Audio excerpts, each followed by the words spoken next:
Yo, what is good, everyone? Today I'm going to be breaking down some of my favorite cash gameplays for this Week 16 NFL Draftkings main slate. Like I always do here, I'm going to go position by position, highlighting my favorite plays, and then we'll wrap up the video with some honorable mentions. With that being said, let's dive right into this. And we're going to kick things off here at the quarterback position. Now, I'd love to get up to Justin Fields here this week, priced at $7,100 for the Chicago Bears. They got a great matchup at home here against the Arizona Cardinals, where we would need 21.3 DraftKings points for him to hit 3x value. Now, this matchup, it really couldn't be better. This Cardinals defense can't stop the pass, they can't stop the run, ranking 31st overall in defensive pass DVOA, 31st overall in defensive rush DVOA, having allowed close to 20 DraftKings points per game to the opposing quarterback position this year, ranking 21st out of 32 teams. And I love the rushing upside that Fields has shown as of late, and especially the volume he's getting there. 12.25 rush attempts per game now over his last 4 games. And then if I'm looking to spend down at the quarterback position this week, I landed on Nick Mullins of the Minnesota Vikings in a game that has shootout potential against the Detroit Lions. Now he's priced at $5,300, where we would need 15.9 DraftKings points for him to hit 3x value. And this Lions defense has certainly been much better against the run this year compared to the pass. They rank 4th overall in defensive rush DVOA, 16th overall in defensive pass DVOA,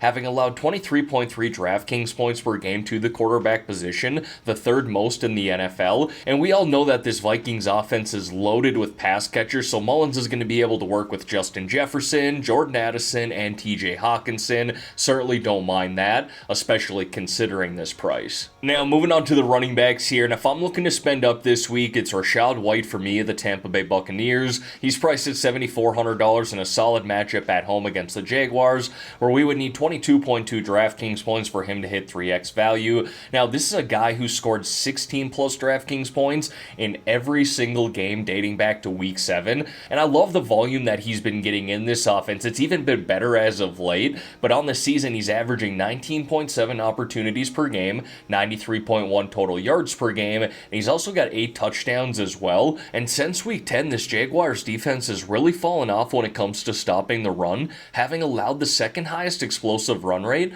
while leading the league in highest missed tackle rate. And then one of the better value plays overall on this slate here this weekend, in my opinion, is Chuba Hubbard of the Carolina Panthers. He's priced at $5,700 in a good matchup at home this weekend against the Green Bay Packers, where we would need 17.1 DraftKings points for him to hit 3x value. Now, he's been awesome here as of late, and that's saying quite a bit considering he plays on the worst team in the NFL, but you can see his numbers here dating back to Week 12. He's averaging 23.3 touches per game, 98.8 total yards per game, scoring 11.6, 12.3, 20.2, and 25.4 DraftKings points. Not bad at all for a guy priced here in the mid 5K range. And again, a good matchup here against this Packers defense, who have not been good at stopping the run this year, ranking 26th overall in defensive rush DVOA, while allowing 26.3 DraftKings points per game to the position. That's the 7th most in the NFL. Now, folks, before we dive into the wide receiver plays here, if you could like this video and subscribe to the channel, I would greatly appreciate that. You guys have truly been awesome this year.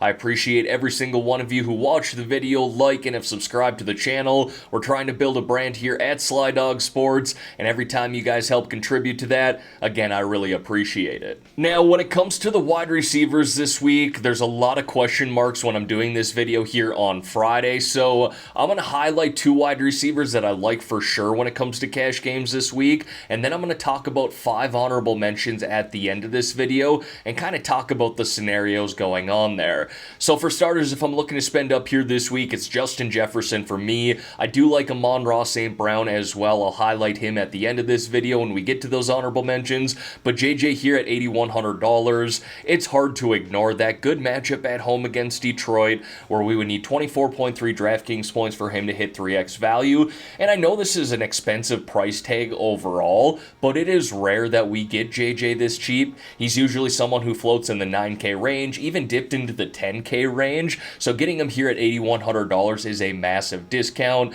Last week with Mullins under the helm, he saw 29% target share, 51% air yard share, 36% first read share. Volume's not going to be an issue, and this Lions defense has allowed 40.4 DraftKings points per game to the wide receiver position this year. That's the 8th most in the NFL. Now, if I do spend up for JJ in my cash lineup this week, it's unlikely I'm going to be able to put in DJ Moore as well, but I absolutely think that he's cash game viable at this price of $6,900, largely due to this matchup at home against Arizona. Again, one of, if not the worst defense in the NFL. At this price tag, we need 20.7 DraftKings points for him to hit 3x value. Again, Cardinals defense ranked 31st overall in defensive pass DVOA, and they run too high safety at a 71% rate, and Moore has been able to expose that this year, seeing a 25% target share, 51% air yard share, and a 38% first read share. Absolutely love those numbers. Now, when it comes to the tight ends, I mentioned earlier in my first look video that it was unlikely that I'd be able to spend up for a tight end in my cash lineup, and that still remains true here. I'm going to highlight a cheaper one after this, got some cheaper plays in my honorable mentions, but if you went with Trey McBride here at $5,700 for the Arizona Cardinals on the road against Chicago, I wouldn't blame you for doing that. We need 17.1 DraftKings points for him to hit 3x value, and since week 8, McBride has been tight end number 1, seeing a 28% target share, 25% air yard share, and a 34% first read share. Plus, this Bears defense has not been good against tight ends this season, allowing 16.1 DraftKings points per game to the position. That's the 3rd most in the NFL. And then when it comes to a cheaper tight end, honestly, there were a few different routes that I was debating on, but ultimately landed on Chigo Konku here, the Tennessee Titans, priced at $3,100 in a matchup at home against the Seattle Seahawks, where we would need 9.3 DraftKings points for him to hit 3x value. Now, one of the reasons I landed on Chig here is because the Seattle defense runs a single high safety 58% of the time, and versus single high safeties this year, Chig has been the number 2 pass catcher in this Titans offense, seeing a 13% target share and a 13% first read share. If you don't love this play, like I said, I will be highlighting some other tight end options at the end of this video. But before we get into those honorable mentions, let's highlight a few defenses here that are in my cash pool. I don't mind spending a few extra pennies to get to the New York Jets. Good matchup against the Washington Commanders, who arguably have the worst offensive line in the NFL. Sam Howell leads the NFL in sacks taken, and we know that this Jets defense does have some playmakers on the back end. If I can't get to the Jets, I do like the Titans here. I like them less now that Geno Smith is playing over Drew Lock, but this Titans defense as a whole has played better as of late, and a solid price here at $2,600.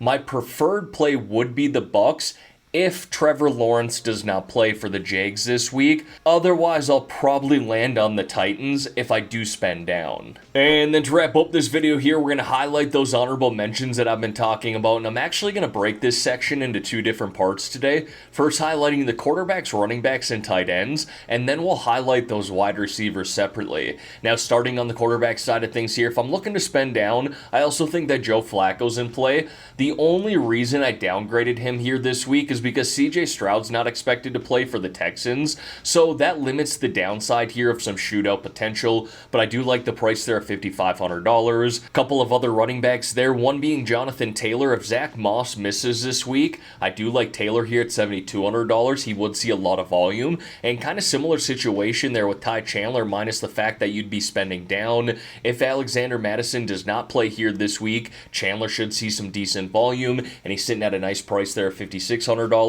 And then a few other tight ends that I don't mind. I do prefer McBride over Njoku, but I think Njoku's fine at $5,300, shown some nice chemistry with Joe Flacco. And then a few other value plays there in Tucker Kraft and Tyler Conklin if you're looking to go in the 3K range. And then getting into these wide receivers here, as I mentioned earlier, if we're looking for another elite option, I always think Amon-Ra St. Brown's in play. We know he's a volume monster and the upside that he offers, but then these 4 other plays here, you can see I put some notes next to each one of them. First, DeAndre Hopkins here, I prefer him a lot more if Will Levis plays over Ryan Tannehill this week.